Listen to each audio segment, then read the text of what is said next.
Howdy do, y'all, this is John, and today we're talking about Pray for the Devil, a new movie out in theaters right now. And in Pray for the Devil, it deals with this nun who works in this Catholic college whose patient ends up being possessed by a demon that killed her mother. And this priest starts to train her in the art of exorcism to defend herself. Okay, so first things first.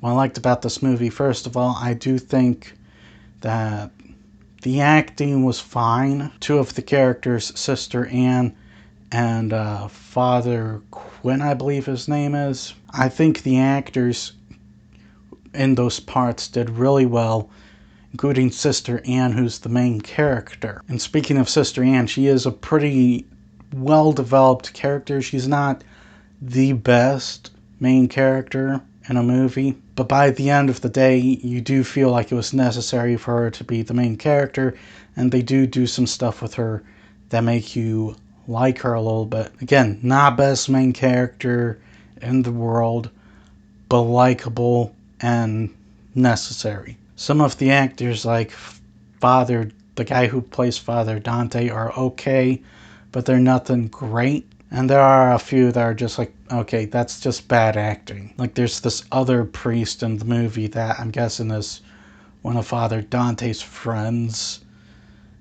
Not good. And the story itself is fine. There are cliches, but it's not the worst made story. There are elements that I like it is about possession on holy ground, which is not something you see in movies. Because this is a Christian college. They are training people how to perform exorcisms and stuff.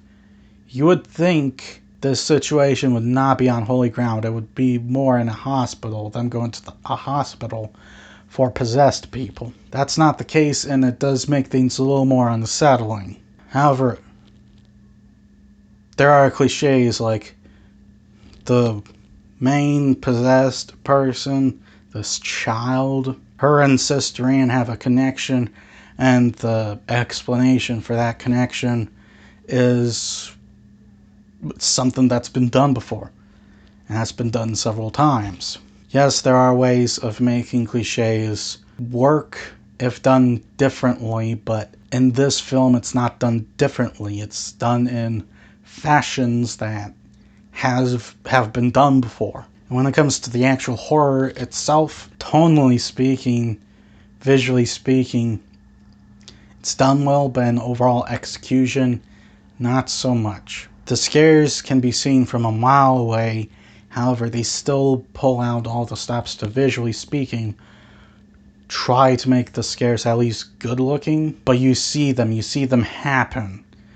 You see them happen before they even start hinting at them happening. Guys, in the end, Pray for the Devil, it's more of a mixed bag than anything else. There are a lot of elements that I like about it, there's a lot of elements that I don't like about it. And all in all, while it's not a very good horror film, it's also not a very bad horror film. I'm gonna give Pray for the Devil a 5. Well, that's all the time I have for today. Please like this video if you enjoyed it. Please also subscribe if you're new to the channel. And as always, please remember, the Badetsky will return.